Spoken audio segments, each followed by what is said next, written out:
మన మోడీ గారికి ఎందుకు ఓటేయాలో అడిగి తెలుసుకుందాం. Digital India, make in India, stand up India, startup India, smart city, Vishwakarma Yojana. అసలు కరోనా అప్పుడు ఆయన వ్యాక్సిన్ ఇవ్వకపోతే మనం బతికే వాళ్ళమా? 500 ఏండ్ల భారతీయుల కల నెరవేర్చిన నరేంద్ర మోదీకి 10 ఏళ్ల సంధి రోజుకి 20 గంటలు కష్టపడి పనిచేస్తురే. దేశమంతటా హైవేలు, వందే భారత్ రైళ్లు, పాఠశాలలు, ఆర్టికల్ 370 రద్దు, ట్రిపుల్ తలాక్ రద్దు, సర్జికల్ స్ట్రైక్ లాంటి కఠినమైన నిర్ణయాలు. మోడీ గారు ఇదంతా ఒక ట్రైలర్ మాత్రమే అంటున్నారు. ఇలా ఎన్నో అద్భుతమైన స్కీములు తీసుకొచ్చిన మన మోడీ గారిని ఎలా వదులుకోగలం? కమలం గుర్తుకే ఓటేద్దాం, బీజేపీని గెలిపిద్దాం.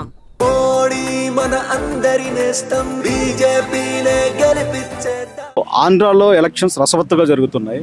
ఈ ఎలక్షన్స్ లో వైఎస్ జగన్మోహన్ రెడ్డి గారికి ఎన్ని సీట్లు రావచ్చు?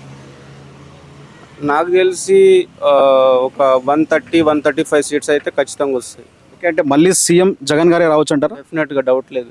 ఓకే, సో ఈ డెవలప్మెంట్ గురించి చూసుకుంటే అపోజిషన్ పార్టీ వాళ్ళు చాలా విమర్శలు చేస్తున్నారు. అంటే ఆంధ్రాలో సరిగా డెవలప్మెంట్ లేదు, సరైన రోడ్డు ఫెసిలిటీస్ లేవు, సరైన ఎంప్లాయ్మెంట్ లేదు, కంపెనీస్ లేవు, ఇలా చాలా విమర్శలు జరుగుతున్నాయి. సో దీనికి సంబంధించి 5 ఏళ్ళు జగన్మోహన్ రెడ్డి గారు సాటిస్ఫై చేశారంటారా అక్కడ ఉన్నటువంటి జనాలకి? ఖచ్చితంగా చేశాడు.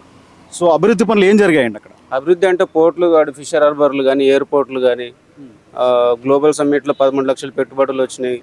రీసెంట్గా ఇన్ఫోసిస్ వచ్చింది. దాదాపు డైరెక్ట్ ప్రభుత్వం నుంచి ప్రజలకు 2,70,000 కోట్లు అమౌంట్ డైరెక్ట్ వెళ్ళిపోయింది, మధ్యవర్తం లేకుండా. 31 లక్షల మందికి ఇళ్ల పట్టాలు ఇచ్చేయండు, 22 లక్షల ఇండ్లు కంప్లీట్ అవుతున్నాయి. ఈరోజు విద్య చూడండి, తమిళనాడు మన కేరళ కంటే కూడా బెస్ట్ నెంబర్ 1 పొజిషన్కి వచ్చింది. ప్రతి ఇంటికి వెళ్ళి ఈరోజు ఏమైంది అని అడిగే ఏ రాష్ట్రంలో లేదు. ఆంధ్రప్రదేశ్లో జగన్మోహన్ రెడ్డి గారు పెట్టారు, ఈవెన్ తెలంగాణలో కూడా లేదు. మరి అలాంటప్పుడు జగన్మోహన్ రెడ్డి గారిని ఎందుకు ఓటేయారండి? సో ఆంధ్ర నుంచి చాలా వరకు జనం తెలంగాణ, బెంగళూరు, చెన్నై స్టేట్స్కి వలసకొస్తున్నారని చెప్పేసి వింటున్నాం. అంటే ఎందుకంటే అక్కడ సరైన కంపెనీస్ లేవు అని చెప్పేసి వింటున్నాం. సో ఈ నెక్స్ట్ ఒకవేళ జగన్మోహన్ రెడ్డి గారు గెలిస్తే దీని గురించి, అన్ఎంప్లాయ్మెంట్ గురించి పోగొట్టడానికి ఏమైనా ఛాన్సెస్ ఉన్నాయంటారు? ఇప్పుడు ఆల్రెడీ గ్రామ సచివాలయాలు వాలంటీర్ కలిపి 2,30,000 మందికి ఓట్లు అది జాబ్స్ ఇచ్చాడు. ఇప్పుడు 10 ఏళ్లలో నిజం చెప్పాలంటే మోడీ గారు కూడా కేంద్రంలో ఉన్నారు.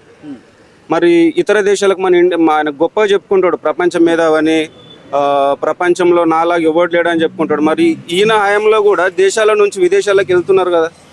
మరి నెక్స్ట్ 5 ఇయర్స్ ఇస్తే ఆ వచ్చిన 5 ఏళ్లలో 2 సంవత్సరాలు కరోనా టైంలో కూడా ఏ ఒక్క సంక్షేమ పథకాన్ని ఆగిందా? ఆగలేదు. ఆంధ్రప్రదేశ్లో ఎక్కువ టెస్టులు చేపి, మన దేశంలోనే ఎక్కువ టెస్టులు చేసి జనాలను కాపాడింది జగన్మోహన్ రెడ్డి గారు.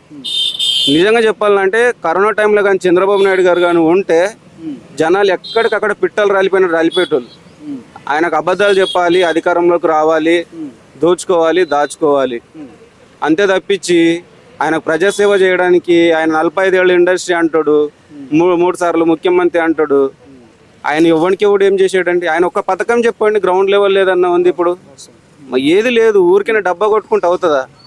ఆయనకు మహా అంటే లాస్ట్ టైం 23 వచ్చినాయి కదా, ఇంకొక 10, ఒక 30-35 వస్తాయి ఈసారి.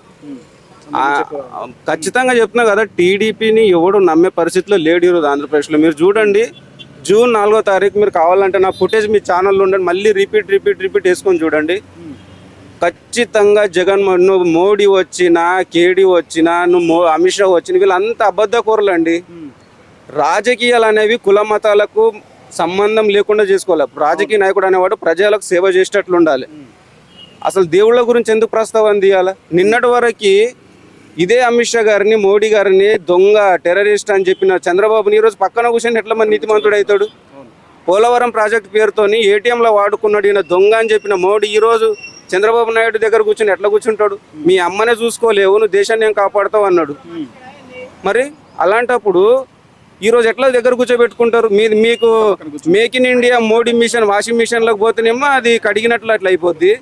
జగన్మోహన్ రెడ్డి గారు ప్రతి బిల్లుకు ఆమోదం చెప్పింది కదా, రాజ్యసభలోను, లోక్సభలోను. మరి ఆయన మీద ఎందుకు కక్ష?